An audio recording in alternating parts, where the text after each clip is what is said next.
Welcome to another candidate conversation from 25 Women for 2020 and co-sponsored by the Progressive Democrats of LaPorte County. So we're just excited to be here with everyone. And we have a special guest, Jesse Kharbanda, who is a well-known Indiana environmental policy expert. And so we are just very pleased to get to poke into your mind and learn everything you know. So I think first we're going to go around and we'll introduce our candidates. And so I'm going to turn it over to Shannon, our strategy director, and she will manage our introductions.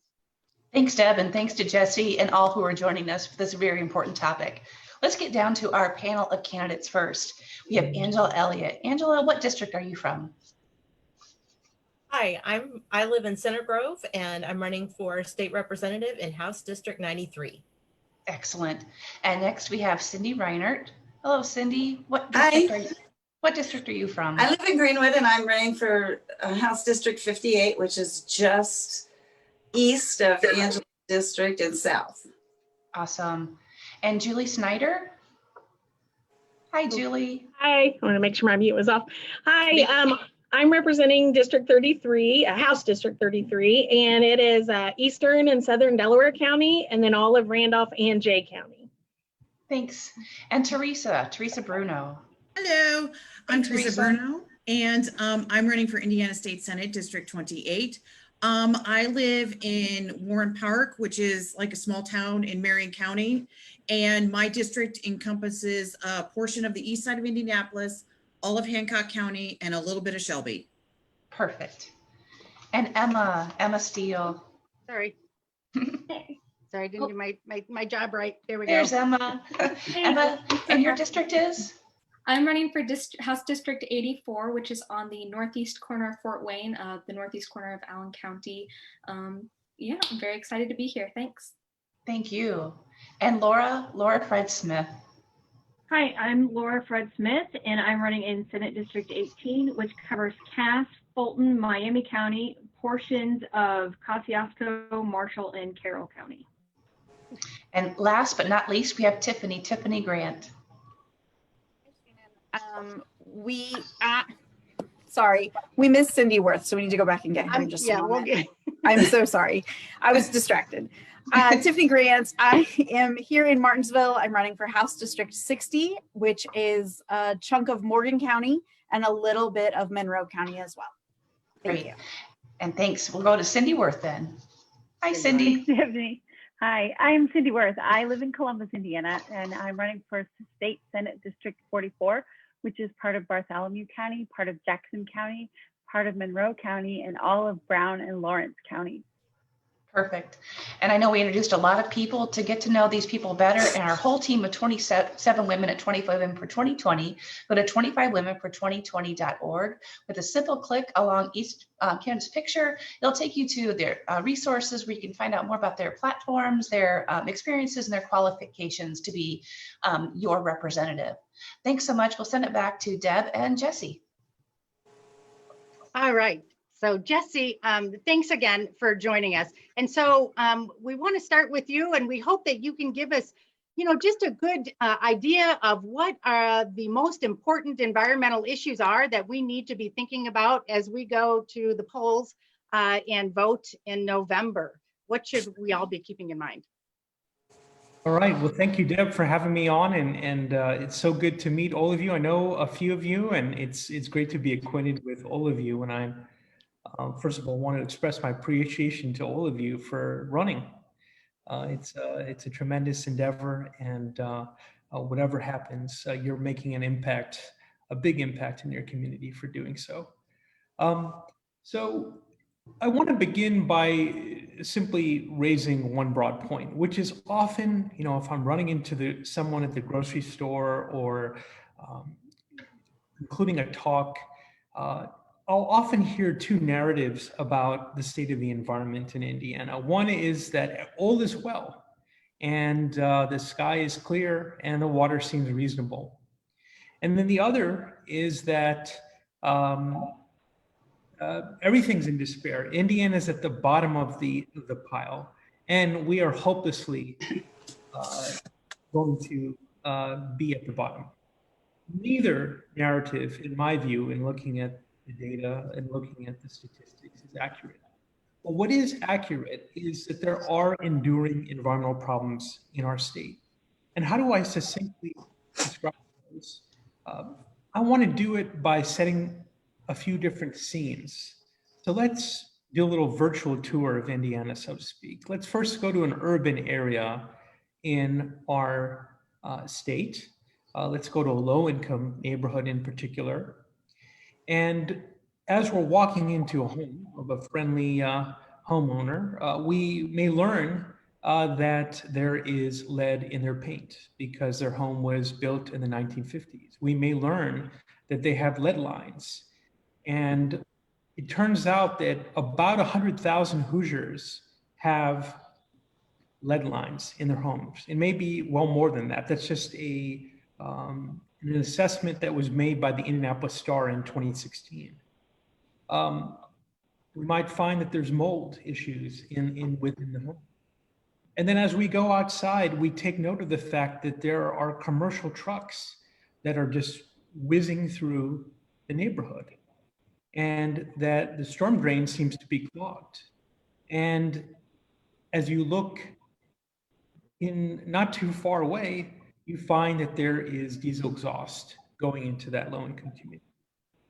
Oftentimes, you will find the fact that there's a real racial disparity there as well.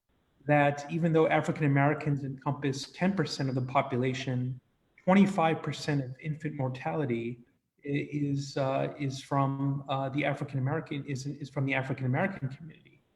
You find that communities of color have a 66% higher level of exposure to particulate matter than a non-community of color.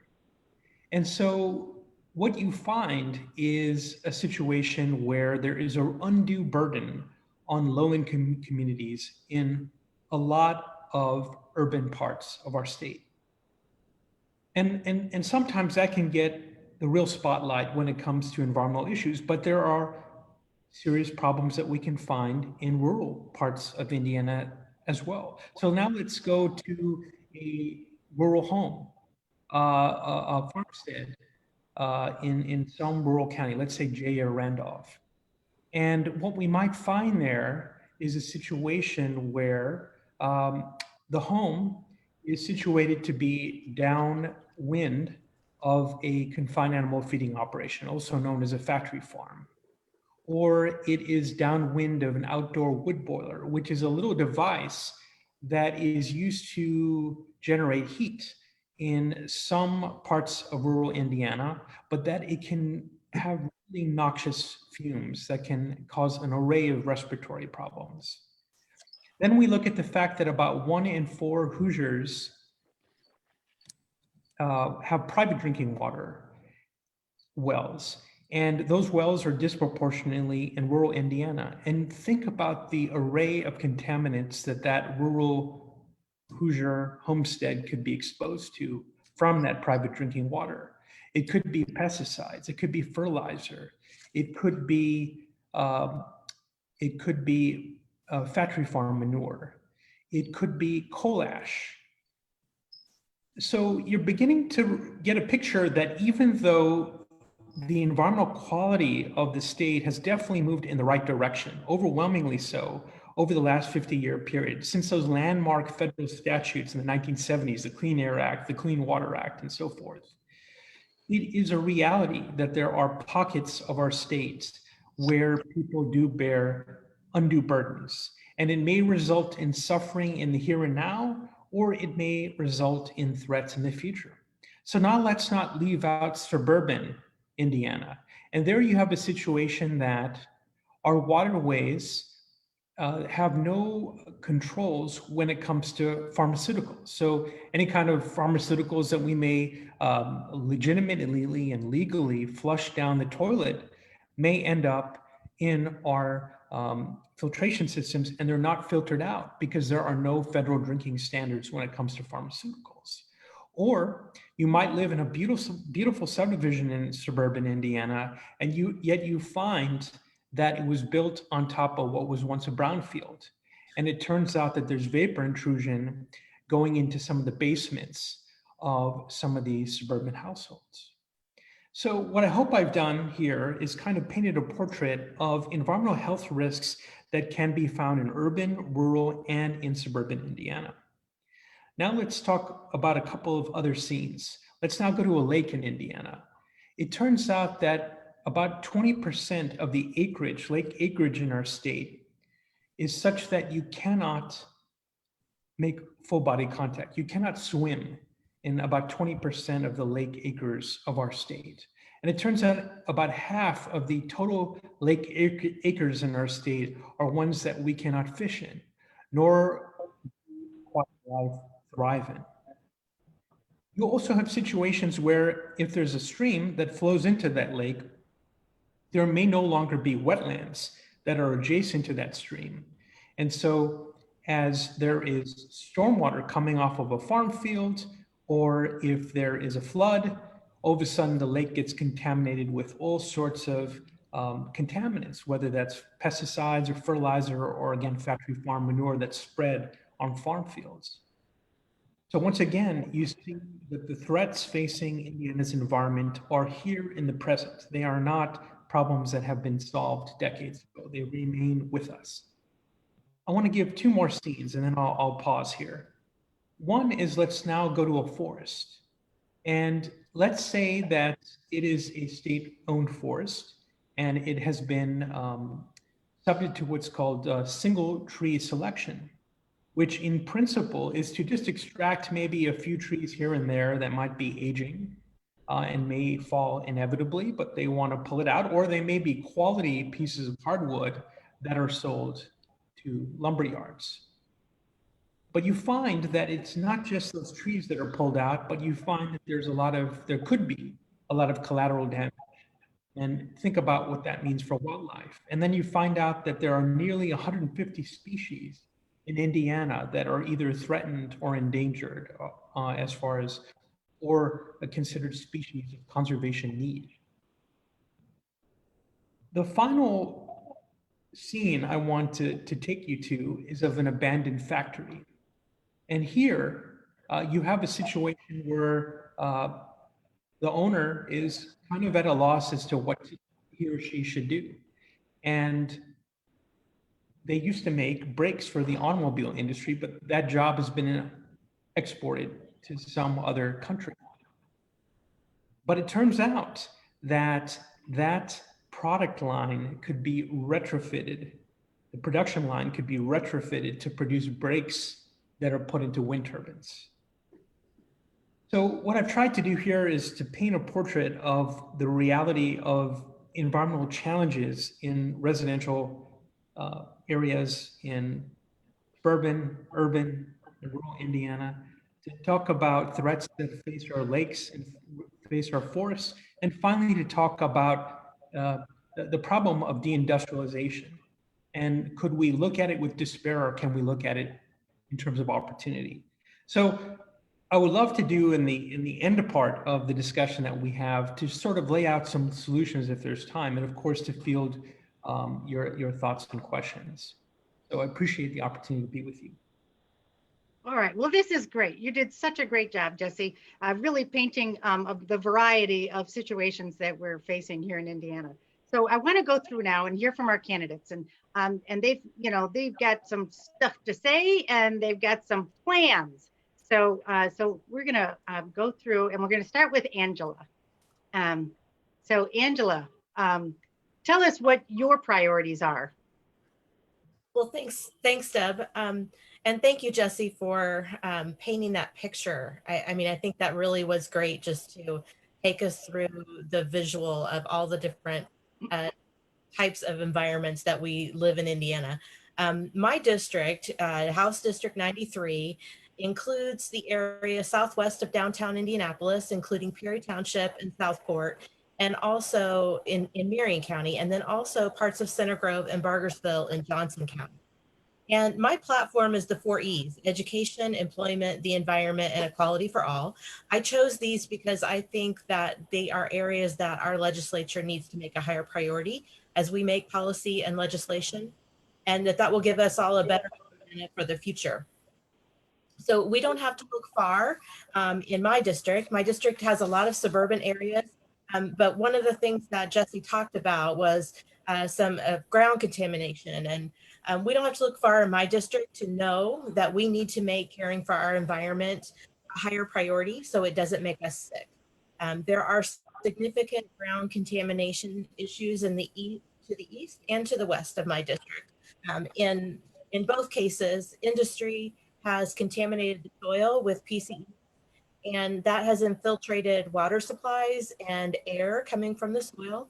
And both of those have made people sick, in some cases causing cancer. It took years for the impacts to show up from when the contamination occurred. And then it's taking many more years to clean it up. Martinsville does have a designated Superfund site that they're still working to clean up, and those plans still take a lot of discussion. So as a legislator, I want to work on legislation that can help us to prevent these accidents from happening in the future, as well as legislation that will help us make sure that after an accident happens, that those who live in the area are aware of the danger that exists, and have the appropriate supports and follow-up care if they have gotten sick or need to move. There's a grassroots group called Hoosier Action that proposed a right to know law during the last legislative session. It wasn't given a hearing then, but that's the kind of groups I want to work with as a legislature. I want to work with citizen coalitions like Hoosier Action. And also there's one called If It Was Your Child that has been working in the Franklin area to implement pieces of legislation, both preventative as well as after the fact, that will help save lives. And I'd really like to hear, Jesse, if you know of if you've heard of that law that was coming forward, if you have any thoughts about it when we get to that point of the discussion. All right, thank you, Angela. Okay, so Jesse, yeah, we'll hopefully at the end, after we hear from our candidates, you can respond to all this. So, okay, next we're going to move to Cinde Reiner. Cinde, so tell us about what your priorities are as as a candidate and as a state legislator. Hi, Jesse. It's great to talk to you again. I guess as an overall, I really liked, like Angela said, the picture that you painted, because I was thinking today about, the lead poisoning that's gone on in Lake County. And people say, well, that's in Lake County. It doesn't matter to me as a legislator. I feel like I'm in charge of the state, right?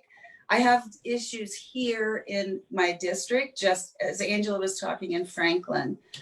There are 34 pediatric cancer patients in my district that sort of emanated from the 24 that are currently in Franklin. However, it's a little more rural, so those are spread out. But the pediatric cancer cluster is located in my county. They're in, I believe it's in Morgan County. Their TCEs and PCEs are 150 times what are acceptable at IDEM. And then, we have all these coal ash pits, and how do we get rid of those? And what are some new and inquisitive ways that we can come up with to get rid of this coal ash, bury it, and be done with it? I did some research today on the marriage between IDEM and EPA. And I looked at the PPAs for since 2005 to 2021. And every single one of those is boilerplate language. Each agency has its own stewardship, and each agency is separate from the other, and they agree to be allies and this. But with my experience at the If It Was Your Child group, in dealing with the EPA and dealing with IDEM on different levels, that boilerplate language should be able to be fixed. It's done by the legislature. Those agreements are done by the legislature. And there's no reason, if the EPA got wiped off the face of the earth, there is no reason that IDEM can't pick the ball up and enforce its own rules. And the state legislature can make those rules and hold IDEM to certain standards. the enforcement is the piece of the puzzle that I haven't been able to figure out. So I'd really like to hear what you have to say about that too. All right, well, thanks, Cindy. Okay, so next we're going to go to Julie Snyder. All right, Julie, tell us about your environmental priorities in Indiana. Hi, thanks again for having us. Jesse, thanks for being here. And Deb and Shannon, you guys are awesome for doing things like this for us. It's so helpful. Like I said, I'm from District 33, which is a very rural district. It's all of Jay and Randolph counties, and then a very rural part of Delaware County as well. So my campaign has been focusing on education. I'm a public school teacher, but also economic development. And as far as like what we're talking about today, I think it definitely goes hand in hand with economic development. In fact, in my district, there's 2 huge wind turbine farms, one in Randolph and one in Jay, going up as we speak. So when I knew about this forum, I started racking my brain trying to think of what the priorities were. I know plenty of farmers that I've been talking to, and they have a lot of issues out here. We have 2 huge landfills, one in Randolph, one in Jay. We have a huge ethanol plant right outside of Portland. So there's a lot of that, but it seems like the things that kept coming up when I was speaking to farmers were 2 main issues. And one is loss of topsoil from the rain events that we're having and how it's been impacting just the quality of topsoil, and the fact that they have been having to plant later and later just because of the weather. And so one farmer actually hooked me up with an assessment that Purdue did. So I found a couple key findings I wanted to read to you guys. One was, it said increasing winter and spring precipitation will result in about a 30 to 50% increase in spring subsurface tile drain flow in Indiana by mid-century. These shifts will likely lead to nutrient loss from farm fields, and some existing drains might be overwhelmed by the higher flows. Where I live, we're already seeing that. I mean, there's a farm right behind my house, huge acreage, and it floods like you wouldn't believe. And this farmer has tried everything. I mean, we've lived in our house for 30 years, and I think he's probably replaced tiles 3 or 4 times at least, trying to make it work. And he hasn't been successful. Also, I wanted to tell you guys a little story. This farm, or this field behind our house, he rotates his crops. He'll go soybeans a couple years, then he'll go corn, soybeans, corn. It's been like that every year for 30 years. Well, this year I saw something growing out there that wasn't soybeans and corn. And, and I'm kind of a city girl, but I knew it wasn't corn or soybeans. So I asked a farmer friend of mine to come over and tell me, for the first time in 30 years since we lived here, he planted a cover crop. Okay, he planted it was like ryegrass, I think is what he called it. And he said it was to replace the nutrients to help, the topsoil, so he can still continue to plant what he wanted. So I just thought that was very telling too, that, in all the years we've lived here, this is the first time I've noticed him doing that. And then one of the other issues that they keep bringing up is the warmer temperatures. Like, it may not seem much to us, but the overnight temperatures have been elevated in a way that's causing loss in crop yields. I had no idea, of course, until I was talking to these farmers about that. One observation it had in this assessment was that Indiana corn yields are reduced by about 2% for every 1 degree increase in overnight temperatures during the month of July. So, like, something that we wouldn't notice obviously is impacting crops like corn. And I was talking to one farmer, and they're already trying to adjust to that, right? They're trying to look for different breeds of corn that could withstand the temperatures and things like that. But that's a real problem that climate change is bringing. And it's something that the normal citizens like us, we may not see. But as a legislator, and an educator, I feel like education is going to be key in that, right? We have to funnel more money to studying all of those things that impact agriculture. We're going to have to make sure that places like Purdue have the funding that they need, the grants, so they can keep studying how to help these farmers adjust. So, thank you. Yeah. All right. Well, thanks, Julie. Okay, next we're going to go to Theresa Bruno. There you are. Everyone. Okay. Yeah. Hi, I'm Theresa Bruno, and I'm running for Indiana State Senate District 28. My priorities are education. I teach part-time at a local community college, infrastructure, economic development, and also healthcare. And I'm kind of piggybacking off of Julie's because I joined the board for the town of Warren Park back in 2015. And, you know, there are really like two big complaints that you get in local government is the condition of your roads and also flooding. And especially in Warren Park, we have like just this one area on the parkway that always floods whenever we get even just a little bit of rain. And, you know, they've pumped out the storm drains. We've tried a lot of different things. And then, so yeah, so that's kind of like how I got interested in like, you know, flooding and its effects on infrastructure because we recently had to get part of the stretch of the parkway repaved because it just keeps getting flooded over. And I can already see wear and tear on that. And I worked so hard to get that repaved. So yeah, so that's what I'm going to talk about, you know, just like flooding and infrastructure.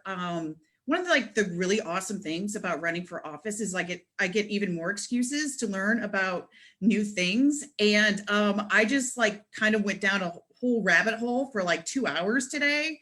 And it was just absolutely great. So flooding is getting worse. And there are a couple of reasons for that.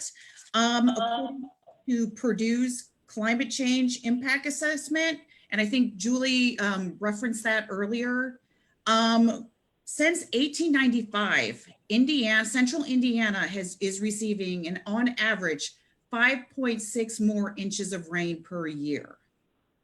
And it's really accelerating as well. Like in the beginning half of like the 20th century, it would be maybe like a quarter more inch of rain a year. And then it's like, it's getting to be more and more.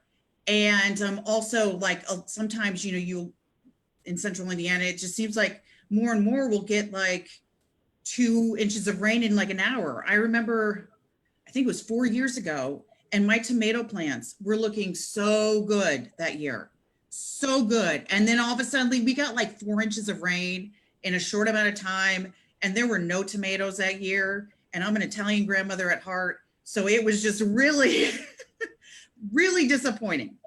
So, so yes, so increased rainfall is one of the problems, and also increased urbanization. And I really think about my friends. My district is very diverse. It's urban, suburban, and rural. In my district, McCordsville is growing really quickly. Greenfield's growing really quickly. New Pal is growing really quickly.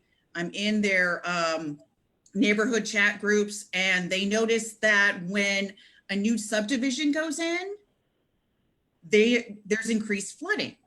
And they never had flooding problems before, but now they are, or it's just getting worse. And that's what happens is like the more buildings that go up, the more offices, the more roads, there's a less chance for that rainwater to get absorbed into the soil. So we're gonna, you know, Central Indiana is gonna continue to grow. It looks like, you know, our rainfall is going to increase. And added to that problem is our infrastructure, and our roads are already in poor condition. I went to the American Society of Civil Engineers website, and they have a report card for all the states. And some of their statistics, where are they? And it was a little frightening actually. Like we have like 1,435 bridges that are structurally deficient. And my husband, who's a civil engineer, was saying, you know, if there's like a really, really bad flood, those bridges could fail. And my first response is, I don't ever want to go on a bridge again, but you know, you kind of have to. And also talked about, the number of lanes of road that are deficient as well. And they seem to be all in my district. I tell you, I'm always dodging potholes here.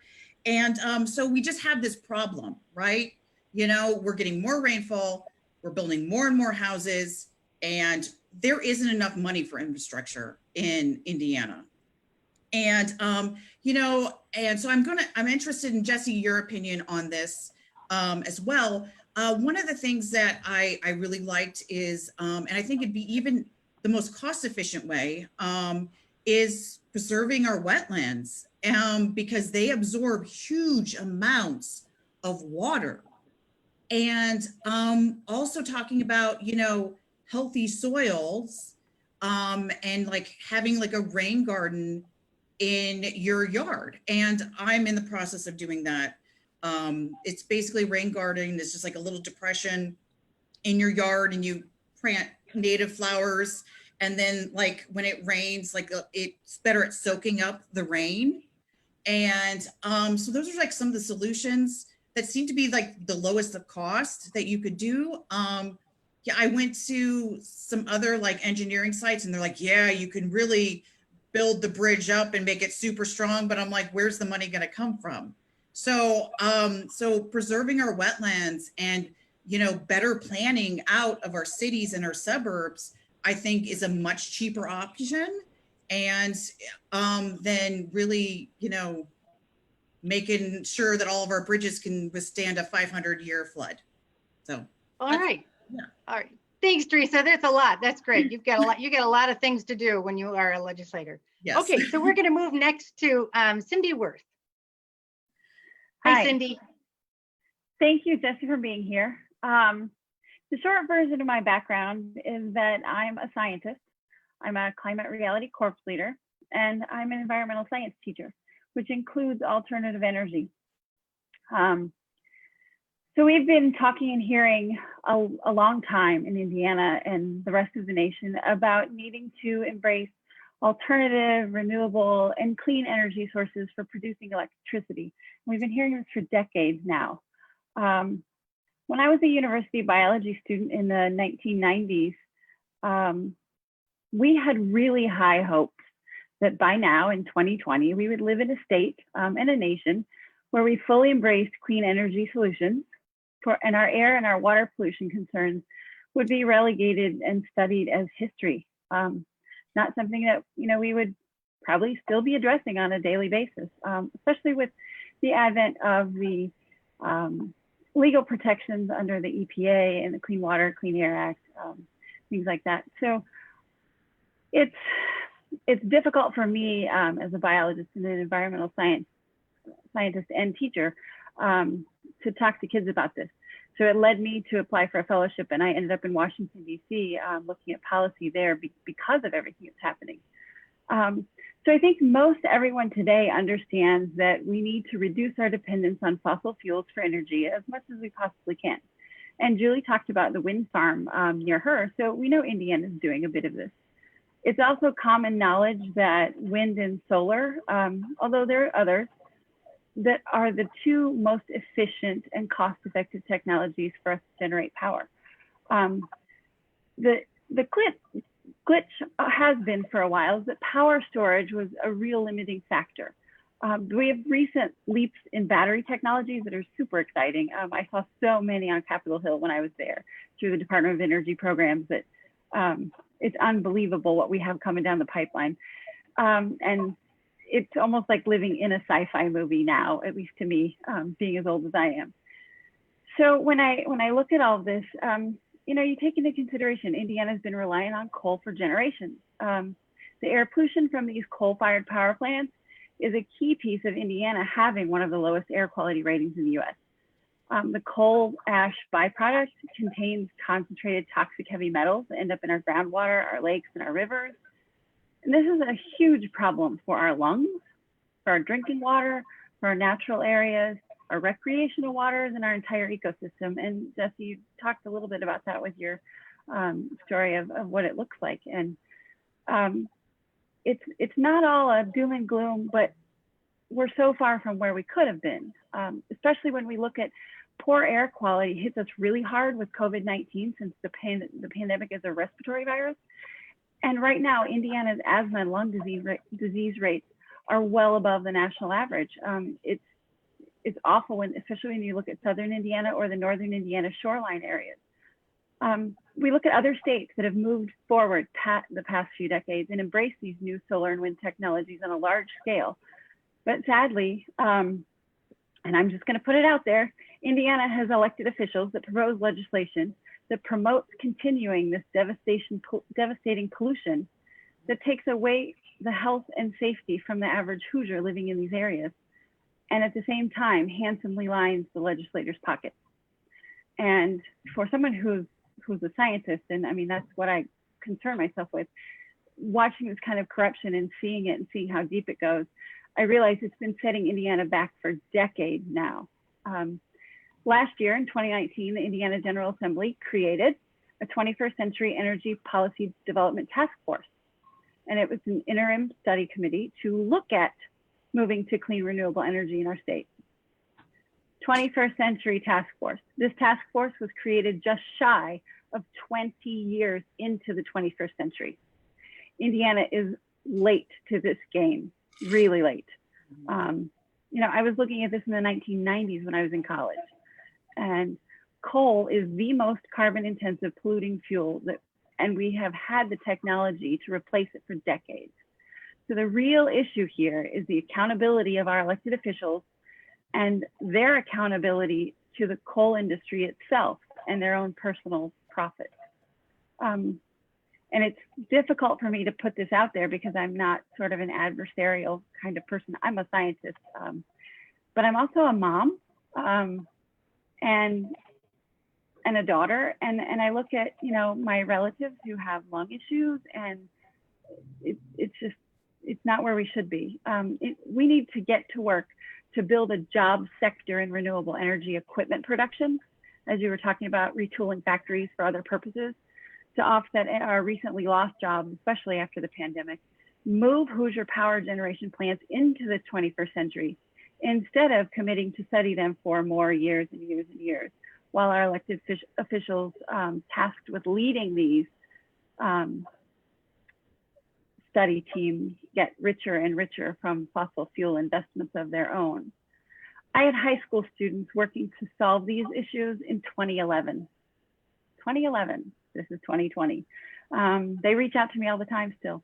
It's inexcusable that Indiana is so far behind and that we're just forming committees to study this at the state level when these solutions have already been determined and we know what they are, we know how they work, and we know how to do them. But with legislators still determining how best to make a profit from the coal sunset, at the same time, we have Hoosiers with hugely high rates of asthma and lung disease, not getting any better. So those are the things that I'm really concerned about with environmental issues. I mean, there are more.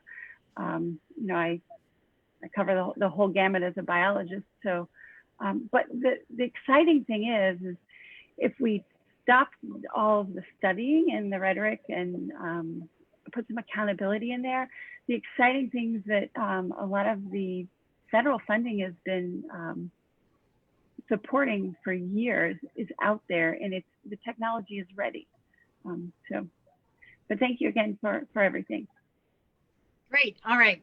I'd be so excited to see you in the State House with all of your knowledge and your experience.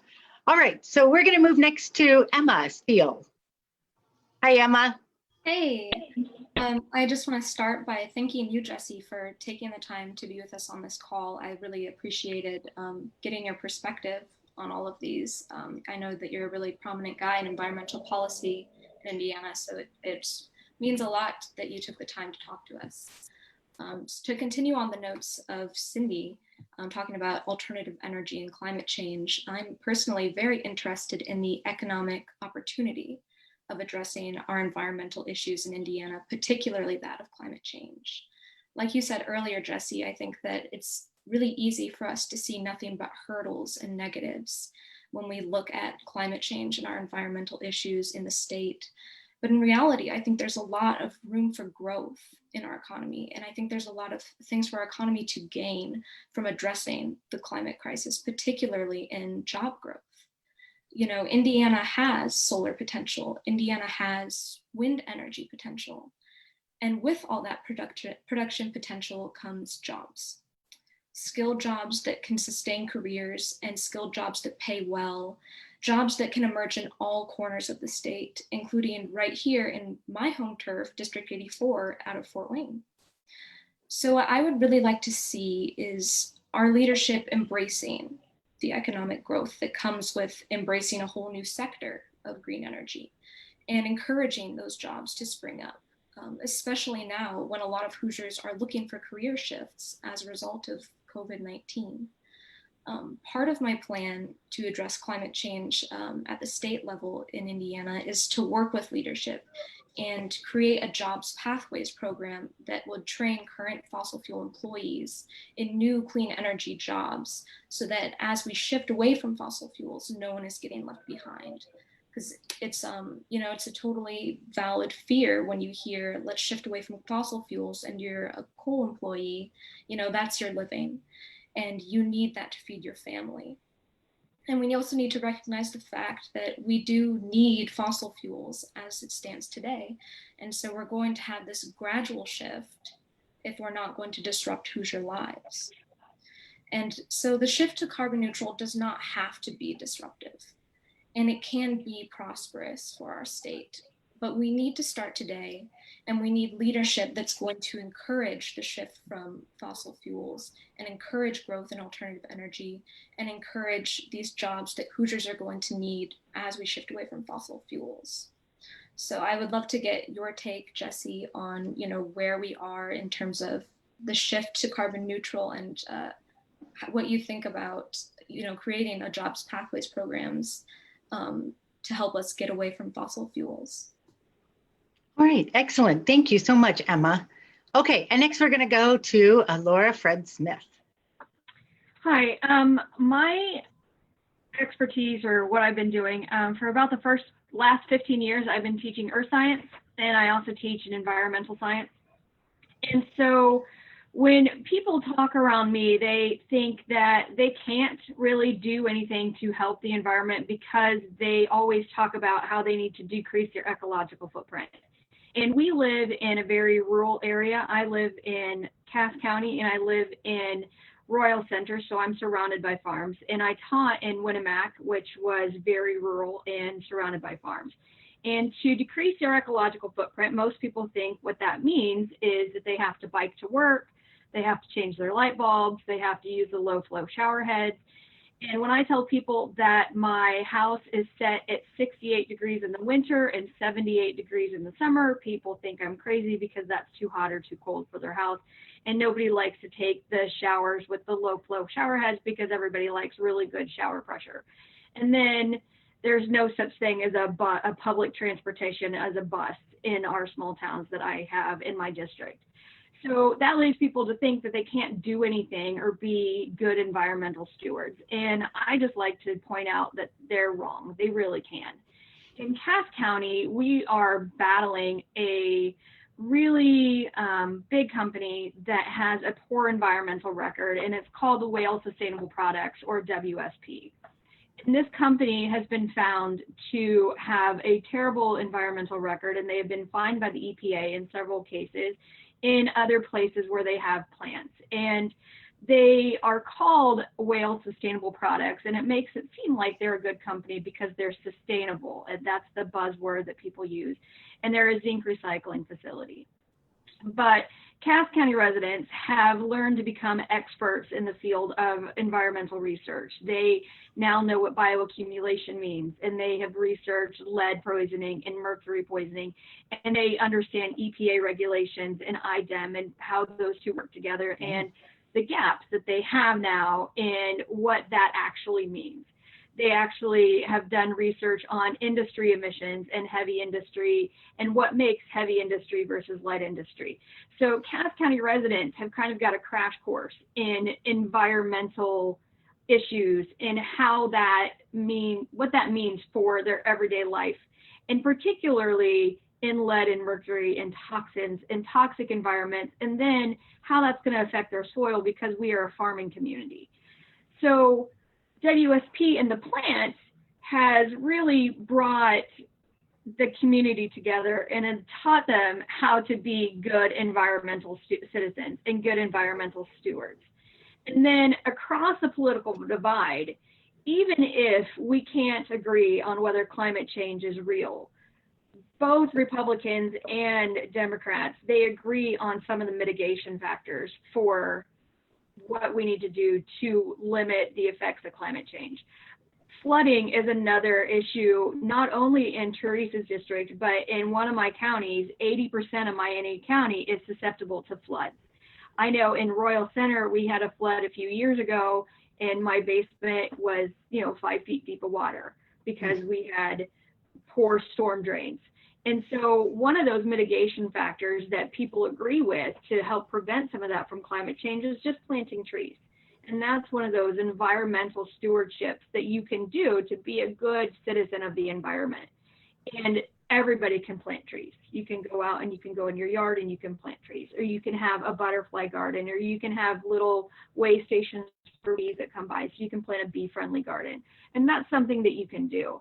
So instead of just, thinking you can't do something to reduce your ecological footprint because you really like those long hot showers in the morning, you can still do something by looking at EPA regulations. What kind of legislation is coming up that you need to be aware of?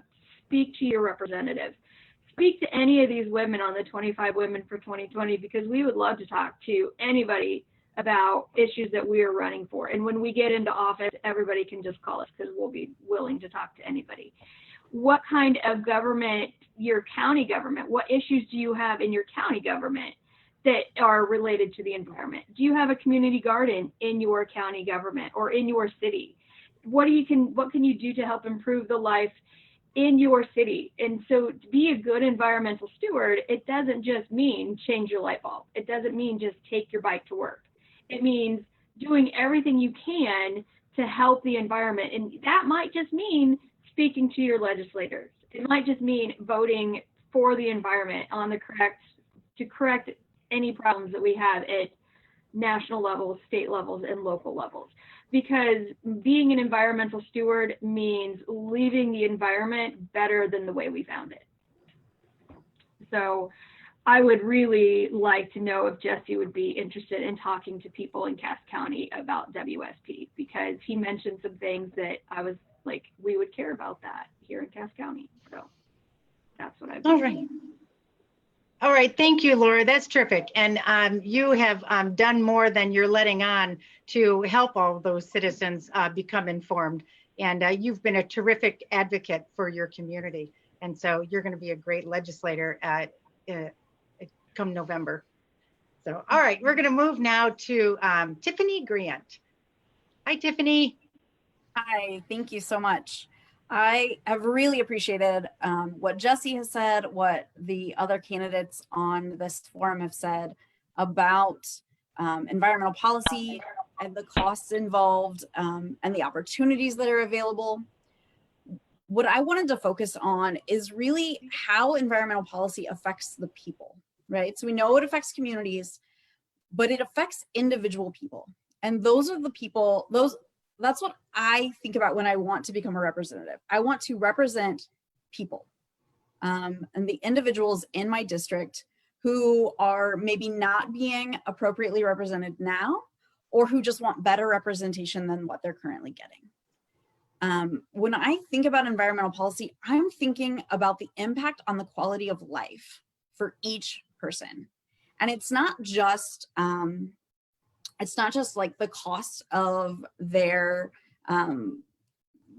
electricity or what their ecological footprint is. And I know Laura made some really great points about that, right? Our house also 78 degrees in the summer. I don't know how cold we keep it in the winter. I try not to pay too close attention. We just use blankets because we know that we can save money that way as people. But there are hidden costs that we don't always think about. And one of those hidden costs is healthcare. So we talk about environmental policy, we talk about healthcare policy, but we don't always put those two together. And the environment has a huge impact on our physical well-being, on our emotional and mental well-being. And so not only does it create healthcare costs, right? Specific prices for services. In my area, Angela mentioned, we have an EPA Superfund site because of groundwater contamination. And we don't currently have a hospital in my district. In Martinsville, I'm sorry, we don't have a hospital in Martinsville, but we did gain a cancer treatment center. Okay, so we know there are monetary figures, real dollars attached to environmental concerns and healthcare concerns. But we don't always talk about the emotional, the physical well-being of all of the people. Maybe it doesn't equate to dollars, but it equates to the quality of life that we are living. And you cannot put a price tag on that. When we're talking about children going through cancer treatment, the effect it has on the entire family cannot be quantified monetarily, but it absolutely does impact the quality of life. When we talk about flooding, when we talk about farmlands struggling to produce crops, we're talking about the quality of life of the farmers in this community and their families, the kiddos who maybe don't have the resources they need for all of their ventures, their education, all of those pieces, right? So the environmental policy then affects all of the other policies that we need to work on and that we need to address to really provide the quality of life that everyone on this call wants, everyone I represent wants, right? We want that security. We want to live a life that is free of those concerns, okay? One thing I heard, I think again, it was Angela, but it may have been someone else talking about Hoosier Action, which is a group that's very vocal in my district as well when it comes to cleaning up environmental accidents or just holding people accountable and solving the problems that we've had in our area, right? Like the EPA Superfund site that I mentioned. I went to my first Hoosier Action meeting and they were very clear with me that they are a nonpartisan group. Okay, I almost got myself in a little bit of trouble because they are nonpartisan. They did not want to hear about political party. And I understand very much why. They are nonpartisan because the environment does not care what your political party is. The environment and the policies we put in place will impact every single Hoosier. They don't care how you voted in the primary. The environment will not care how you vote in November. And because the environment doesn't care about our party, parties should have no part of how we think about environmental policy. We all have to be on one team to solve the issues we have with our environment, whether it is putting better legislation in place to make sure people who are renting homes know what's going on there, right? The Right to Know Act. Whether it is providing more infrastructure to prevent flooding in different areas of the state. It could be policies in place to prevent accidents, or then holding the actual companies responsible for those accidents accountable after the fact, right? So we know who's paying the monetary figures for those cleanup jobs. All of those are important. All of those are what we need. But we know that every single person in this state cares about the environment, right? We know that. We need to put the policies in place that will do that. And that's what I really like. I appreciate Jesse talking about it. I appreciate all of the people on this, in this forum, in this discussion. I appreciate the people listening. We need everyone to be on board to fix the environment, okay? And whether that's moving to renewable energy, again, Cinde was talking about learning about that in college. I remember one of the debate topics, I think it was my freshman year of high school, so mid-90s, it was renewable energy resources, right? And creating plans to build renewable energy infrastructure. in the United States. Okay, that was longer ago than I would like to admit.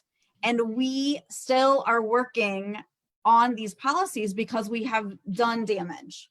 One thing I loved that Jesse said, and I will wrap up with this, I know I'm taking more time than I'm supposed to.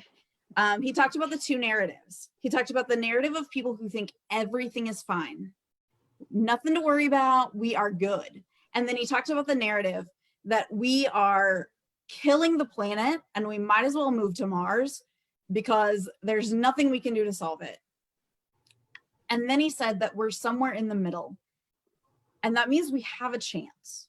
We have a chance to rally together, work with groups like Hoosier Action, and build a better system of environmental policies that will really protect and serve and support all of the Hoosiers, all of the Hoosiers in the state of Indiana, and hopefully set up ideas for the nation. Again, I really appreciate the time to talk and speak about this and listen to the other ideas. I really think if we have good representation at the State House, that good representation found here, we can really make a difference for the people of the state of Indiana and their quality of life. All right, thank you, Tiffany. Okay, so we went a little long, but we want to go back to Jesse now. So, and okay, no pressure here, Jesse. We got a lot of issues that have come up, and now we have gone a little over time.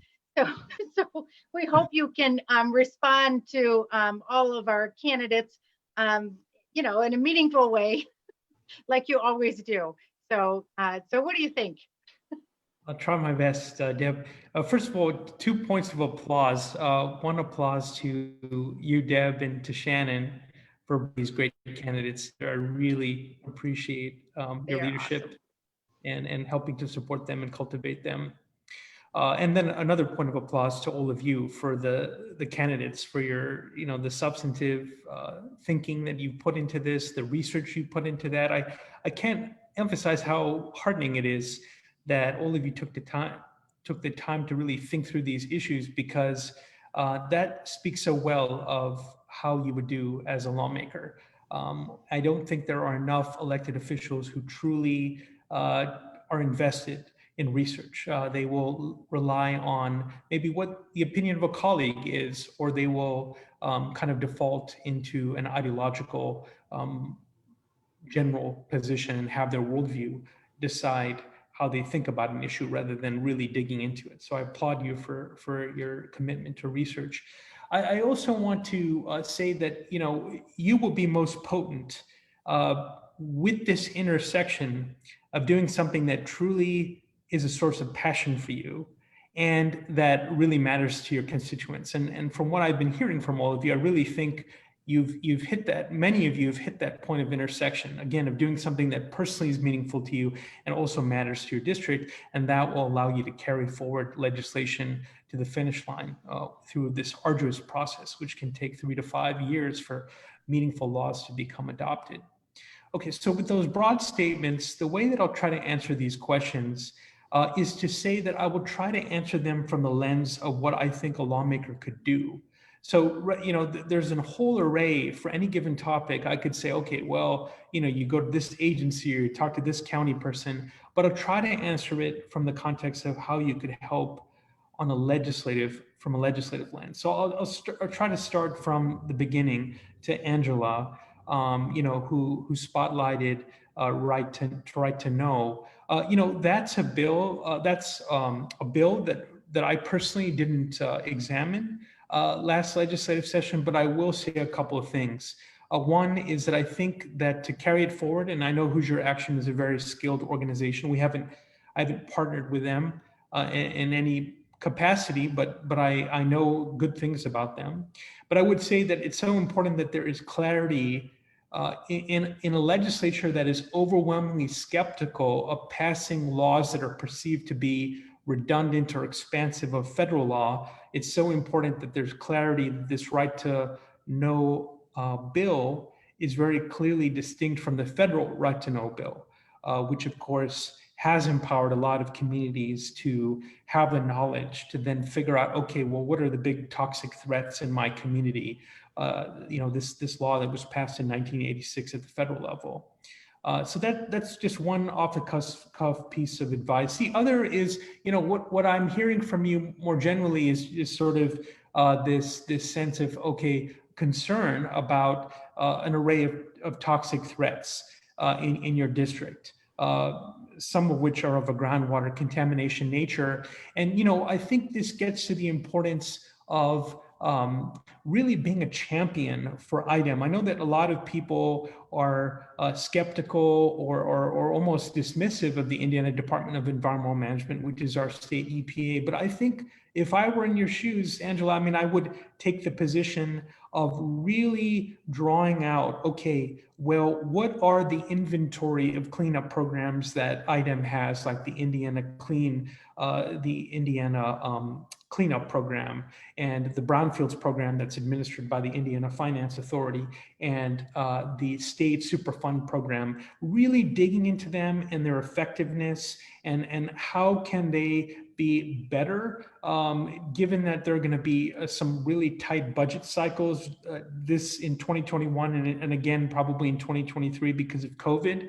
How do we make IDEM be as effective as it possible in accelerating cleanups so that less people are exposed to these toxins? So those are some kind of off the cuff thoughts in response to some of your reflections.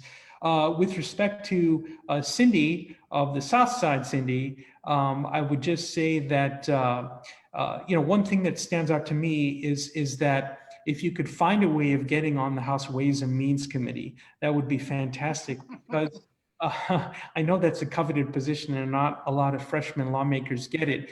But what I really feel when you talk about enforcement and about the fact that you're concerned about, the quality of enforcement of laws in the books, whether they're administering federal environmental law or administering state environmental law, what is the quality of enforcement on the part of IDEM?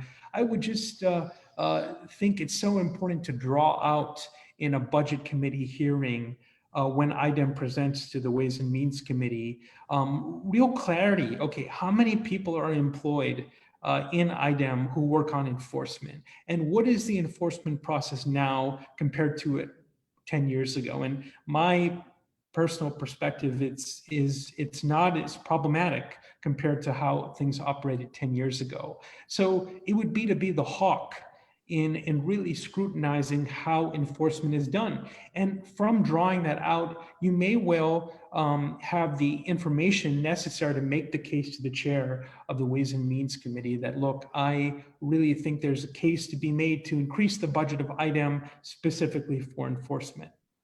So again, some off the cuff thoughts for you there, Cinde. Let's see. I'm wearing my contact lenses, so I'm a little bit farsighted. I know Julie, I think, right, was next. Right. So Julie, you brought up two issues about flooding and you brought up the issue of temperature. So with respect to rural flooding, I would say I would love to see you being a champion for the Clean Water Indiana program. And of course, this is the main program that funds the soil and water conservation districts in Indiana. And, it's fascinating. They are some of the most interesting people I've encountered in all my years in Indiana. They're deeply passionate about what they do. They're very knowledgeable and they're very innovative. And, they need more vocal champions in the State House. They are tremendously well organized, but how many people will articulate their positions in a floor speech or in committee, I think is fairly rare. But what I could see you doing as a champion of the Clean Water Indiana program is really figuring out, okay, how can we invest more in two-stage ditches, which is a really critical strategy to mitigate flooding in rural parts of Indiana.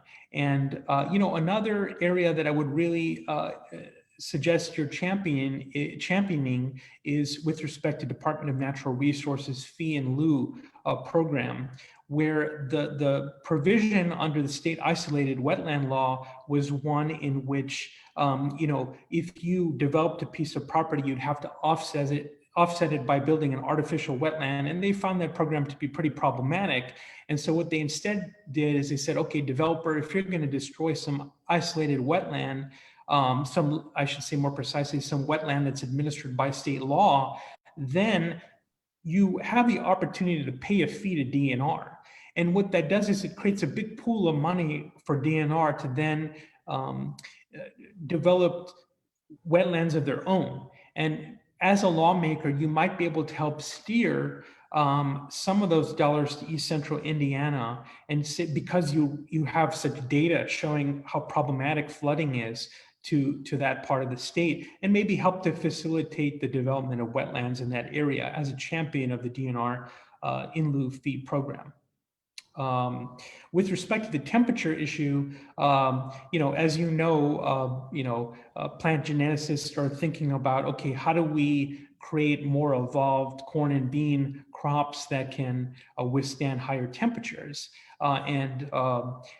Educating your lawmakers about that would be good. I think another kind of immediate thought I had when I was listening to that is about just the importance of Hoosier farmers continuing to diversify. I know Hoosier farmers are super resilient and innovative as they are, but I would just underscore the importance of hemp, for example, as a huge growth opportunity in Indiana. There's been the regulatory infrastructure in our state is such that it's going to lead to a boomlet at the very least in hemp. And it just has so many different benefits, as you probably knew. They're very deep rooted, so they're great for soil and water, and they have abundant commercial uses. And so, it presents an opportunity to figure out, okay, as a lawmaker, how can I work with Purdue Extension and Soil and Water Conservation District officers to maybe help influence the crop patterns of farmers in my region, and perhaps also to get into the carbon market, which is finally getting discussion in the state legislature. There's actually going to be a study committee hearing in about 10 days or 2 weeks about that issue, where how can farmers get into terrestrial sequestration so that they can make money essentially by storing more and more carbon. Kind of speaks to Emma's point about job opportunities, which are tremendously abundant in terms of tackling the climate crisis. Let's see, who was next? I want to try to get to Teresa was next. Yeah. Teresa was next. All right, great. Teresa, yes. When I was thinking about your reflections on flooding issues and again, a very urbanized community, what came to mind from a project level, and then I'll speak to it from a legislative level, is that is simply having the Marion County Soil and Water Conservation Districts present to Warren Park and do a workshop for the citizens of Warren Park and say, okay, here's how you can get into the world of putting in rain barrels and installing rain gardens, and potentially even investing in something like green roofs, so that Warren Park essentially becomes a showcase of innovation in green infrastructure. And I think that, knowing you, Teresa, you'll get so fired up about this that as a senator, you will then channel what you've been able to do, help to facilitate in Warren Park, into being a champion in the urban context for the Clean Water Indiana program. So while Julie's championing it from a rural lens and talking about how two-stage ditches are, helping to reduce flooding in rural India, and you can talk about urban benefits of green infrastructure. And I will tell you what you can imagine exists in the legislature is the urban-rural divide, where programs that rural lawmakers are super passionate about, urban lawmakers may not know anything about, and vice versa. And so here's a bridging strategy where you can build political support among urban lawmakers for the Clean Water Indiana program, and boom, Julie and Teresa are helping to expand funding for Clean Water Indiana. So I think those are my thoughts there. Let's see, next was it Cinde Wirth or? Probably Yeah, not. Cinde was next, yeah. He was next. Okay, alternative energy. Yes, I mean, what I heard from you is a lament about the pace of the transition from coal to renewable energy. And I understand. I will say that there are two great stories to be told in Indiana, actually two of many stories to be told, but two noteworthy ones are that we have this reputation that the 5 investor-owned utilities in Indiana are very regressive. And certainly having been in my professional life deeply involved in that realm, you know, I can attest to what a formidable power they are and how they can block that transition. But the interesting thing is that there's been this unusual alignment between environmentalists and investor-owned utilities in the sense that both communities believe that the future is solar plus storage, that that's where the trajectory of the energy economy is going to be. And so the good news is that the coalition for clean energy is unprecedented in size in Indiana. And I can attest to that from being involved in Indiana public policy for 15 years, 13 based in Indiana and a couple years based in Chicago. There's been a mindset change, and there's this big coalition that is backing renewable energy. And that manifested itself in the 2019 session, the defeat of a bill that would have created a moratorium on certain size projects that was a not so veiled threat at utility scale renewable energy. And there was another bill that did become law in 2020, HB 1414, that again became law. And at a superficial paper level does slow the transition from coal to renewables. But in a more substantive level, when you really dig into the details of the statute, it's actually quite weak. And the fact that it's weak is a reflection of the fact that it went through at least a few major iterations of weakening over the legislative process. And that would not have happened had it not been for this increasingly strong coalition of unlikely partners coming together and really pushing back. So that to me is a very heartening sign of what the future is like. And so now you have utilities like Vectren in Southwest Indiana and NIPSCO in Northwest Indiana who are on a path to rapid decarbonization at levels that really are worthy of national attention. In fact, NIPSCO in Northwest Indiana has gotten national attention. I don't know if Vectren has to that degree, and it's partly because NIPSCO was a first mover, one of the first movers in the country. But that to me is a heartening development. All right, let's see. Next would be, is it Laura? Emma. Emma. Oh, that's right, Emma. Okay.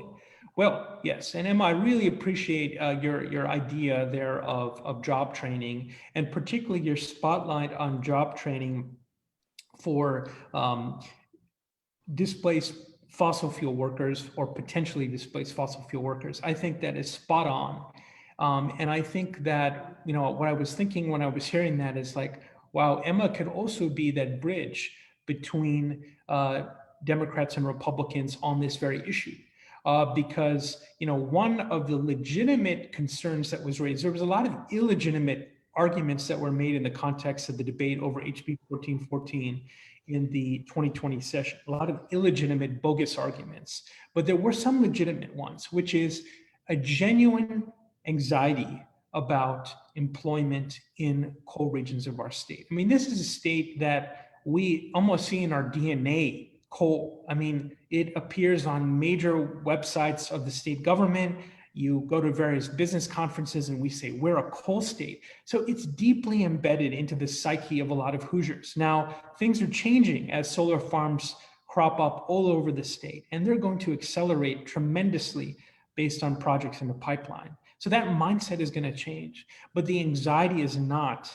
And so it's so important to, I really appreciate your focus on saying, okay, I want to help those coal field areas and help to expedite their transition. And I know implicitly in your point, you were probably also thinking about the victims of coal pollution.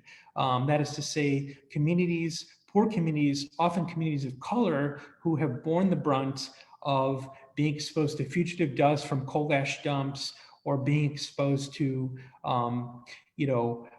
obviously sulfur dioxide, nitrous oxide, particulate matter being emitted from these coal plants. And so making sure that jobs also benefit those communities, those EJ communities, is also important. And I think that one concrete thing you can do, in addition to sort of working in a bipartisan way to pass legislation that helps to focus job training on these areas that have been hit hard in this transition, is to really build a relationship with the Indiana Economic Development Corporation and say, okay, how can you guys help to facilitate more investments in low carbon, zero carbon technologies, and help to direct that investment to these areas that are, either victims of coal pollution or will be at a loss for jobs as we fully transition away from coal. So those are my thoughts for you. Let's see. Laura Fred Smith was next. Yes, Laura. Okay. I got you. Thanks for cueing me there, Deb. So for Laura, I guess, so you brought up two distinct issues. I guess you brought up rural flooding. That was one concern up there in Cass County that I was hearing for you, being in a more rural part of the county. And again, I would just underscore the importance of being a champion for Clean Water Indiana. See, the problem is Clean Water Indiana has a great grassroots constituency, because every soil and water conservation district loves the program, right? It helps to fund their work, and they speak to their lawmakers about it. That's the good news. The bad news is that an important part of how that program is funded is through the cigarette tax. And of course, we're delighted to see reductions in cigarette usage in Indiana, since that's a huge public health problem in our state. But again, it's a source of funding for the Clean Water Indiana program. And that's why there needs to be a broader cast of characters, a broader cast of lawmakers that are actively championing the Clean Water Indiana program. Again, there's a lot of grassroots support for Clean Water Indiana, but there need to be people who go to the mat in the State House, in Ways and Means committees, in Senate Appropriations committees, and saying, gosh, I really think this program is great. We need to see this program be adequately funded. And so that, again, will solve rural flooding problems, which all of you know are going to get exacerbated because of climate change. As some of you have alluded to the Purdue climate change research work, it is going to be exacerbated because of climate change affecting our state. The other element you brought up, of course, is Walls Sustainable Products. This is incredibly controversial plant that is emitting problematic levels of lead and mercury. They were defeated in Muncie, and now a formidable grassroots coalition is working to try to defeat it in near Logansport. We're very familiar with the issue. In my professional life, and again, I have to be a little bit anonymous in describing that, given that this is the political nature of this call. In my professional life, our organization is very attuned to the developments there, and one of our staff members has been deeply involved in being a resource to that coalition. And then I guess finally, is it Tiffany? Yes. Okay, I didn't miss anybody, right? Yes. So Tiffany, what I was hearing from you is just the importance that the issues that we talk about here, the plethora of issues that we talk about here are relevant to people in multiple ways in terms of their quality of life and their health. That these are, again, issues that transcend political party, whatever, professional background, what have you. One very concrete piece of advice here, which I think is really actually one to relate to everybody, is just how lawmakers need to be more proactive in drawing in academics to testify before the General Assembly. And, you spoke of the need for, kind of making the case for, if I'm hearing you properly, making the case for environmental protection from a health lens. that there's a real intimate link between toxic exposure and health outcomes. So having epidemiologists testify in the General Assembly, having people who are public health experts in general testifying in the legislature, that's a community that I very much care about and have really nice relationships with, but they're not enough of a presence in the State House. And it really takes a concerted effort on the part of lawmakers to say, yes, I want you, academic from Purdue, IU, what have you, come and speak before the General Assembly on this particular topic. I think you also spoke of the importance of coalition building. That cannot be, stated enough. Passing meaningful legislation in the General Assembly requires grand coalitions because special economic interests have tremendous political weight. And the default is that the policies that come out of the General Assembly are unduly colored by these special interests. And so public interest groups, regular citizens, and groups that haven't engaged in the legislative process, if they all come together, then they can act as the appropriate counterweight in conjunction with lawmakers like you who deeply care about the public interest. I'll say one more thing, and then I'll pause. And that final comment is that my general counsel to candidates for office is, speaking as a private citizen again, is to scrutinize the voting records of your opponents. I see candidates for office talk both generally about ideals and specifically about problems, and both of those are good. But I don't see candidates for office talk enough about voting records. And there are some really troubling votes that lawmakers have taken that they need to be held accountable for, that the citizens of your district are not aware of. And if they were aware of problematic votes that made solar energy less affordable, that stripped away a program that helped to reduce energy bills for the average Hoosier, particularly in this economically struggling environment of the COVID recession. The fact that these things happened, that these lawmakers did things that are against the interests of your rank and file Hoosier needs to be known, needs to be spotlighted, and you're the best position to do that. So please dig in to the voting records of these candidates. So that will be my one general counsel to everybody. Appreciate the opportunity to talk to you all. All right. Well, thank you so much, Jesse. Oh my gosh, you have done such an amazing job. You do not disappoint. So I so appreciate all of your comments on all of those questions. And so we've gone way over, so we will just have to wrap up. I want to do my big get out the vote spiel. There's all of us. And just remind everybody that you have to register to vote before October 5th. And the day after that, early voting starts. Please go to indianavoters.com so you can find out how to register. You can check your registration. You can register. You can find out where to go to vote. You can apply for an absentee ballot if it's appropriate. You can find out who's on your ballot at indianavoters.com.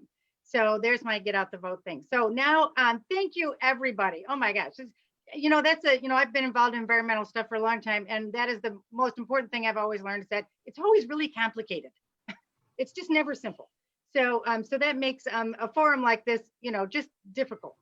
So, all right, I'm done. I'm going to throw it back to Shannon. She's going to wrap up for us. Thank you again, everybody. Thanks to all the panelists. We received a wealth of information. What I heard was the grave concerns that we are facing in Indiana. I also heard about short-term and long-term plans to address these concerns. And the biggest thing I heard was a message of hope that with good old-fashioned collaboration, hard work, and great stewardship and leadership in our state house, that we have the ability to turn this around and turn Indiana into an innovative, prosperous, and equitable future for all. And you have the ability to make a difference. All the voters out there, the people of Indiana. I encourage you to go to 25womenfor2020.org and check out the campaigns of all these women. With a simple click, you can go right to one of their websites or social media. You can inbox them, find out how you can get involved in their campaigns and make a huge difference for all of us. And consider an investment in their campaigns, any one of them. Doesn't matter where you live, you can get involved in any of these campaigns. Again, go to 25womenfor2020.org. Consider an investment in our movement to empower all these women, all 27. Thanks for all who joined us tonight. It was just an incredible evening, lots of great information and lots of great plans to move forward. Thank you all. All right. Good night. Right.